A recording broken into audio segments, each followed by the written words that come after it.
கர்த்தரின் தீர்க்கதரிசிகளில் மீந்திருக்கிறவன் நான் ஒருவன்தான். நான் ஒருவன் மாத்திரம் நீந்திருக்க. ஆனால் பாகாலுக்கு 450 தீர்க்கதரிசிகள். பாகாலின் படைகளை எதிர்த்திடுவே. ஒரு காளையை பாகாலின் தீர்க்கதரிசிகள் எடுத்துக் கொள்ளட்டும். அதை துண்டித்து நெருப்பு போடாமல் விறகுகளின் மேல் வைக்கட்டும். நான் மற்ற காளையை அப்படியே செய்து அப்போது அக்கினியால் உத்தரவு அருளும் தெய்வமே மெய்யான தெய்வம். நான் ஜெபிக்க ஜெபிக்க அவர் தலையசைப்பார். ஜெபிக்க ஜெபிக்க அவர் தலையசைப்பார். நெருப்பாய் இறங்கிடுவார். என் தெய்வம் நெருப்பாய் இறங்கிடுவார்.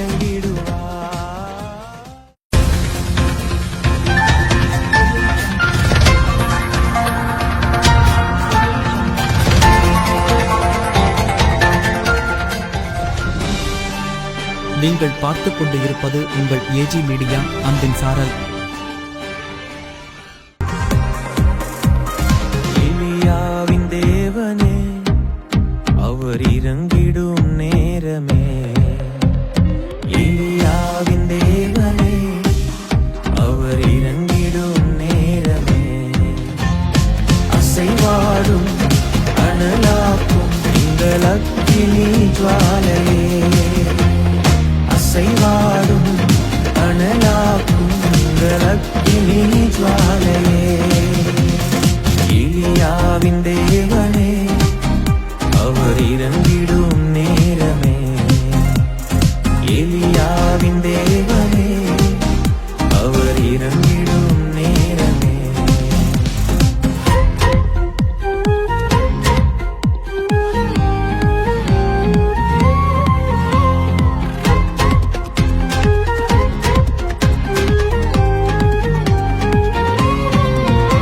நான் ஒருவன் மாத்திரம் நீந்திருக்க.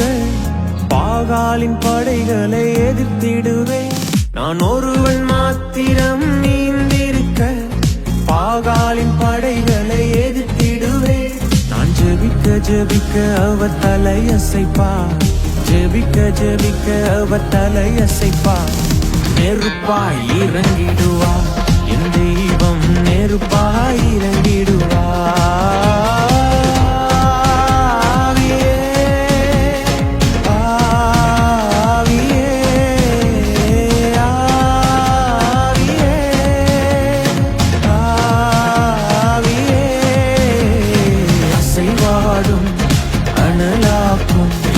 அக்கினி ஜுவாலையே. அசைவாடும் அனலாக்கும் எங்கள் அக்கினி ஜுவாலையே.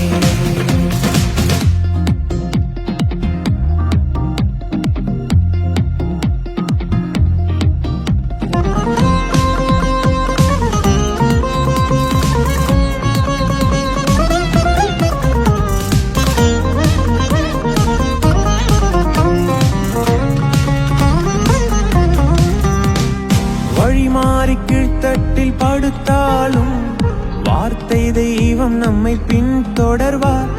வழிமாறி கீழ்த்தட்டில் படுத்தாலும் வார்த்தை தெய்வம் நம்மை பின்தொடர்வார். நான் கடலின் அலை நோக்கி குதித்தாலும்.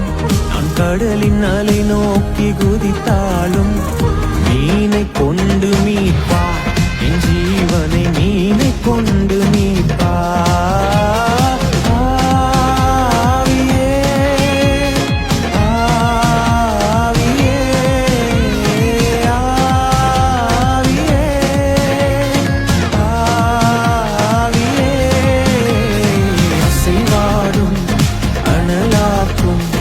அக்கினி ஜுவாலையே. அசைவாடும் அனலாக்கும் எங்கள் அக்கினி ஜுவாலையே.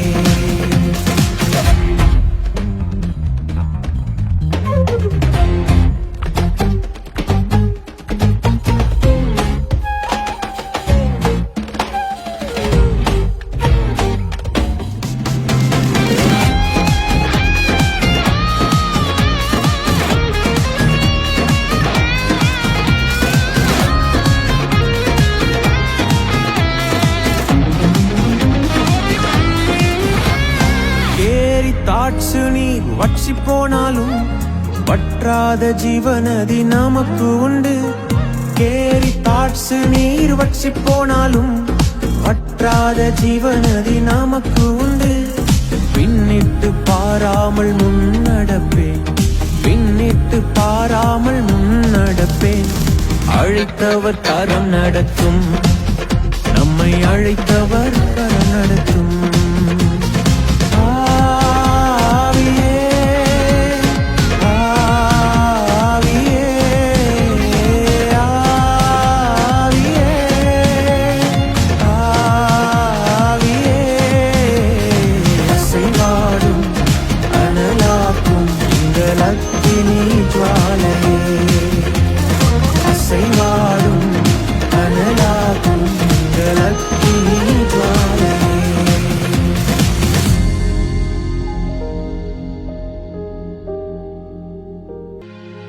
ஆண்டவருடைய உள்ளம் ஏங்குகிறது. எலியாக்கள் எழும்ப வேண்டும்.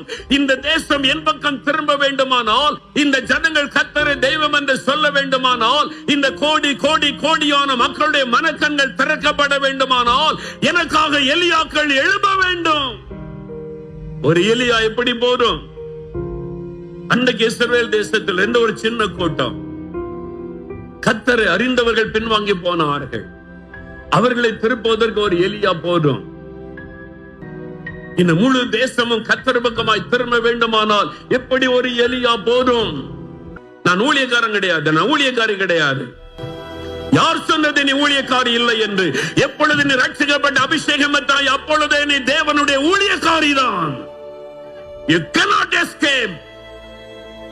நியாய தீர்ப்பு நாளிலே தேவன் கணக்கு கேட்பார். உன்னை ரட்சித்தேன், அபிஷேகம் பண்ணினேன், எனக்கு என்ன செய்தாய்? இன்னும் எவ்வளவு கால சுயநலமாய் இருக்க போகிறாய்? எழும்பு ஆண்டவருக்காக, எழும்பு ஆண்டவருக்காக. நீங்க எழும்பு ஒப்பு கொடுத்தா என்ன நடக்கும்? உங்களை எலியாவாய் அவர் மாற்றுவார். அப்ப எலியாவில் அப்படி என்ன காணப்பட்டதுன்னு பாத்தீங்கன்னா, 2 ராஜாக்கள் 2:9 வாசிக்கும் போது எலியாவை தொடர்ந்து வந்த எலிசா கேட்கிறார், உம்மிடத்தில் இருக்கிற ஆவியின் வரம் எனக்கு 2 மடங்கா வேணும். அப்படின்னா என்ன அர்த்தம்? எலியா ஆவியின் வரங்களினால் நிரப்பப்பட்டிருக்கிறார். எலிசா அதை கண்டுபிடித்தார். இவர் தேவ ஆவியின் வரங்களினால் நிரப்பப்பட்டிருக்கிறார். அந்த வரங்கள் எனக்கு 2 மடங்காய் வேண்டும் என்று ஆவலோடு கேட்கிறார் எலிசா. அப்ப எலியா தேவனுடைய ஆவியின் வரங்களினால் நிரப்பப்பட்டவர். இன்றைக்கு உங்களை வரங்களினால் ஆண்டவர் நிரப்ப போகிறார்.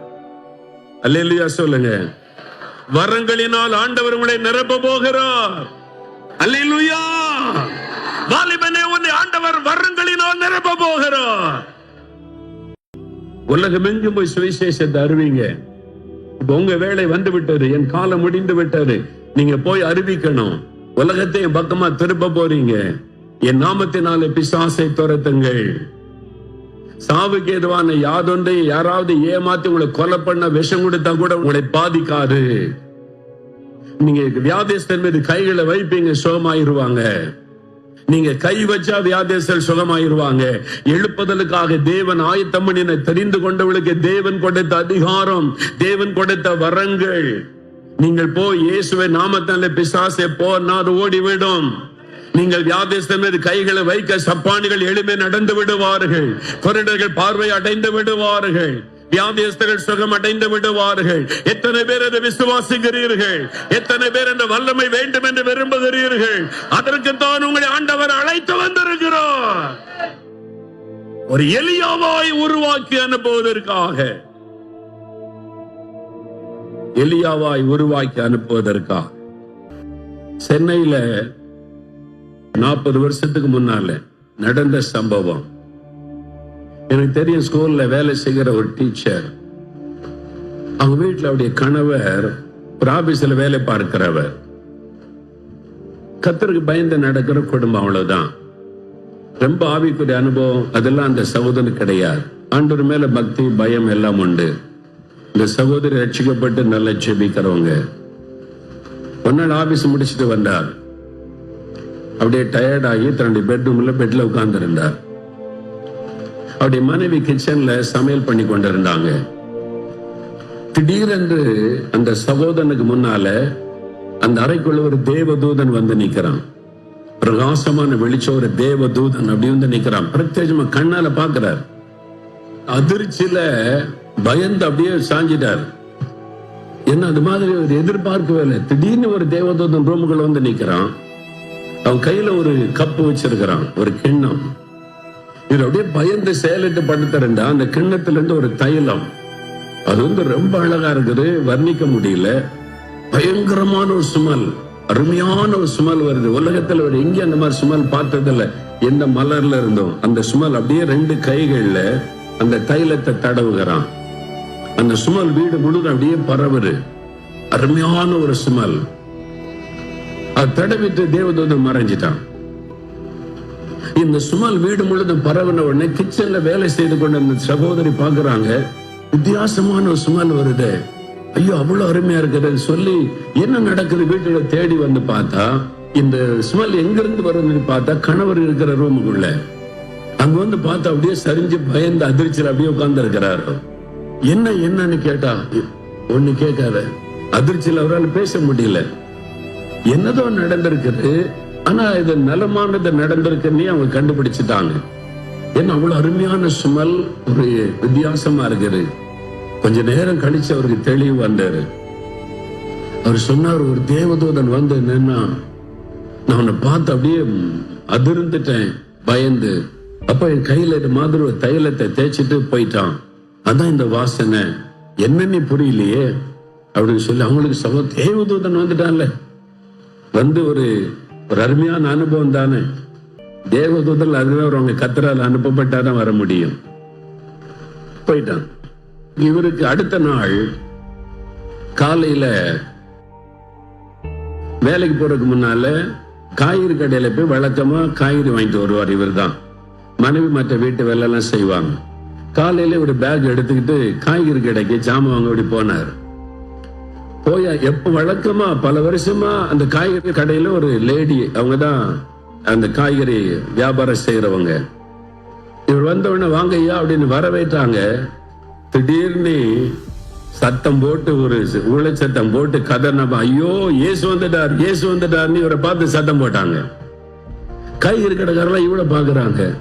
இவருக்கு பயம், என்னடா அது வழக்கமா பாக்குற லேடி தானே, இப்ப இயேசு வந்துட்டாருன்னு நம்மளை பார்த்து சத்தம் போடுதுன்னு அது ஆட ஆரம்பிச்சுட்டு பயங்கரமா சத்தம் போடுது. அது ஒரு அசுத்த ஆவி, அதுக்குள்ள இருந்த ஆவி. இவர் பார்த்தாரு, எல்லாரும் ரோட்ல போறவங்கள நம்மளை வேடிக்கை பாக்குறாங்கன்னு வீட்டுக்கு ஓடிய வந்துட்டாரு காய்கறி வாங்காம. என்னன்னு கேட்டா, அந்த அம்மா என்னை பார்த்து இயேசு வந்துட்டாரு, இயேசு வந்தாரு சத்தம் போடுது, எல்லாரும் என்னை வேடிக்கை பாக்குறாங்க, நான் போல இந்த கடைக்கு, என்னதோ நடந்துட்டேன்னு அவர் வீட்டுக்கு வந்துட்டார். இந்த மாதிரி 2-3 சம்பவம் நடந்த உடனே இவங்களுக்கு விளங்கல. அப்போ ஒரு தீர்க்க தரிசனம் நல்ல சொல்லுகிற ஒரு ஊழியக்காரிகிட்ட, ஒரு தாயார்கிட்ட கூட்டிட்டு போனாங்க. இந்த மாதிரி திடீர்னு அப்படி சொல்றாருங்க, இவரை பார்த்தவங்க எல்லாம் சத்தம் போடுறாங்க இயேசு வந்துட்டார் நீ. அப்ப இந்த மாதிரி நடந்துச்சு அப்படின்னு சொன்ன உடனே அவங்க ஜெபம் பண்ணிட்டு அந்த தாயார் சொன்னாங்க, கர்த்தர் உன்னை ஒரு விசேஷ அபிஷேகத்தினால் அபிஷேகித்திருக்கிறார். அதனால இனி உன்னை பார்த்தாலே பிசாசன் நடுங்கும். பிசாசின் கட்டில் இருக்கிற மக்களை விடுதலையாக்க கர்த்தர் உன்னை அபிஷேகம் பண்ணி இருக்கிறார். அந்த அபிஷேக தைலம் தான் தேவதூதன் வந்து உனக்கு அந்த தைலத்தை தடவி இருக்கிறான். அதனால உன்னுடைய நெத்தியில ஒரு சிலுவை அடையாளம் இருப்பது மனுஷ கண்களுக்கு தெரியாது, ஆனா பிசாசு கண்ணுக்கு தெரியுது. அதனாலதான் உன்னை பார்த்த உடனே அது நடுங்குது, வெளியில அது தெரியாது. அப்புறம் உள்ளங்கையிலும் கையை வைத்தனா அதுல ஒரு சிலுவை அடையாளம் இருப்பது பிசாசு கண்ணுக்கு தெரிகிறது. அதனால நான் என்ன செய்யணும் அப்படின்னு கேட்டார். நீ உன் மூலமா கட்டுண்டவள் விடுதலை ஆவாங்க, நீ கர்த்தருக்கு ஊழியம் செய் சொன்ன உடனே அவர் வேலை பார்த்துக்கிட்டே வாரம் ஒரு டீமை கூட்டிக்கிட்டு கிராமங்களுக்கு, மெட்ராஸ் பக்கத்துல இருக்கிற கிராமங்களுக்கு ஊழியத்து போவாங்க. கொஞ்சம் கொஞ்சமா தன்னை தயார்படுத்தி கொண்டு போனார். நல்ல ஜெபம் பண்ணிட்டு இவங்க வேன்ல போய் இறங்கி அந்த கிராமத்துக்குள்ள போன உடனே அந்த கிராமத்துல இருக்கிற அசுத்தாவி பிடிச்சவங்க எல்லாம் அலறிக்கிட்டு ஓடி வந்து ஒரு முன்னால விழுவாங்க. இவருடைய கையை நீட்டுவார், அவ்வளவுதான், அப்படியே வந்து தொப்பு நீ முன்னால விழும். இயேசுவ நாமத்தால போனா போயிரும். இந்த அற்புதத்தை பார்த்த உடனே கிராம ஜனங்க இயேசுவின் பக்கம் திரும்ப ஆரம்பிச்சாங்க. ஏன்னா இந்த மாதிரி நடக்குது, அவரை பார்த்தாலே பிசாசு வந்து பிழுது ஓடுது அவர் சொன்னா அவன் சொல்லி ஜனங்கள் திரளாய் ரட்சிக்கப்பட ஆரம்பித்தாங்க. அந்த மாதிரி ஒரு டீமை வச்சு நிறைய கிராமங்களுக்கு சுவிசேஷம் அறிவித்து ஏராளமான ஆத்துமாக்களை கர்த்தருக்கு கொண்டு வந்தார். எனக்கு அன்பானவர்களே, ஒரு ஆளை எழுப்பின போது அவ்வளவு நடந்தா, இங்க இருக்கிற அத்தனை பேரை கர்த்தர் அபிஷேகம் பண்ணி எழுப்பும் போது தமிழ்நாட்டிலே சாத்தானுக்கு நடுக்கம் வந்து விடும். கர்த்தருக்காக எழும்பணும். அதுக்குதான் அந்த வரங்களை தேவன் கொடுக்கிறார். 1 கொரிந்தியர் 14ஆம் அதிகாரம் 1ஆம் வசனம், வரங்களை விரும்புங்கள், தீர்க்க தரிசனம் சொல்ல நாடுங்கள். தீர்க்க தரிசனம் அது எல்லாருக்கும் உள்ளது. ஒவ்வொருவரையும் அந்த தீர்க்க தரிசன ஆவியினால் கர்த்தர் இன்றைக்கு நிரப்ப போகிறார். 1 கொரிந்தியர் 12ஆம் அதிகாரம் 1ஆம் வசனம், ஆவிக்குரிய வரத்தை அறியாதிருக்க எனக்கு மனதில்லை. அந்த வரங்களை அறிந்து கொள்ளுங்க. 1 கொரிந்தியர் 12ஆம் அதிகாரம் 8 முதல் 10 வசனங்கள் 9 வரங்கள் சொல்லப்படுகிறது. ஞானத்தை போதிக்கும் வசனம், அறிவை உணர்த்தும் வசனம், விசுவாசம், குணமாக்கும் வரங்கள், அற்புதங்களை செய்யும் சக்தி, தீர்க்க தரிசனம் உரைத்தல், பற்பல பாஷைகளை பேசுதல், பாஷைகளை வியாக்கியானம் பண்ணுதல், ஆவிகளை பகுத்தறிதல். 9 வரங்கள். இந்த வரங்கள் யாருக்காக? யாருக்காக? ஊழியக்காரங்களுக்கு கிடையாது. அப்படியே எழுதியிருக்கு, விசுவாசிகளுக்கு. விசுவாசிகளுக்கே கொடுத்தாருன்னா ஊழியருக்கு செய்யறவங்களுக்கு தருவாரா தர மாட்டாரா? இங்க இருக்கிற அத்தனை பேரையும் கர்த்தர் இன்றைக்கு 9 வரங்களால நிரப்பணும். நீங்க இங்க இருந்து புறப்பட்டு போகும்போது எலியாக்களா போகணும். அதான் ஆண்டவருடைய விருப்பம், அதுதான் என்னுடைய விருப்பம், அதுதான் என்னுடைய ஜெபம். அத்தனை பேர் மேலும் இன்றைக்கு ஒரு தீர்க்க தரிசன ஆவி ஊற்றப்பட போகிறது. ஆவியின் வரங்கள் உங்கள் மேல ஊற்றப்பட போகிறது. வல்லமை உள்ளவர்களா எழும்ப போகிறீர்கள். எலியாவே எழும்பு, உன்னை சும்மா அனுப்பல, என் ஆவியை தருகிறேன், என் வரங்களை உனக்கு தருகிறேன், அதெல்லாம் கொடுத்துதான் அனுப்புறேன்னு சொல்றாரு. அடுத்தது நீங்க பாத்தீங்கன்னா, எலியா ஜெபிக்கிறாரு. கர்த்தர் எலியாவின் சத்தத்தை கேட்டார். என்ன சொன்னாலும் நான் செஞ்சறேன். ஆண்டவரே, இந்த பிள்ளையின் ஆத்மா திரும்பி வரட்டும், ஓகே எடுத்துக்க. ஆண்டவரே, அக்னி வரணும், ஓகே அக்னி அனுப்புறேன். ஆண்டவரே, மழை வரணும், ஓகே அனுப்புறேன். இதுக்கு மேல என்னங்க வேணும்? எலியாவை நீ சொல்றதெல்லாம் செய்யறதுக்கு நான் இருக்கிறேன். என்ன வேணும் கேளு. இந்த கிராமத்தை தாருன்னு கேளு, உனக்கு தருகிறேன். இந்த காலேஜ் எனக்கு தாருன்னு கேளு, உனக்கு தருகிறேன். இந்த ஆத்துமாக்கள் எல்லாம் எனக்கு வேணும்னு கேளு, உனக்கு தருகிறேன். எலியாவின் சத்தத்தை கர்த்தர் கேட்டார். நீங்க எழுப்புதலுக்காக உங்களை அர்ப்பணித்து எலியா மாதிரி எழும்புனீங்கன்னா உங்களுடைய ஜெபத்தை தேவன் கனப்படுத்துவார்.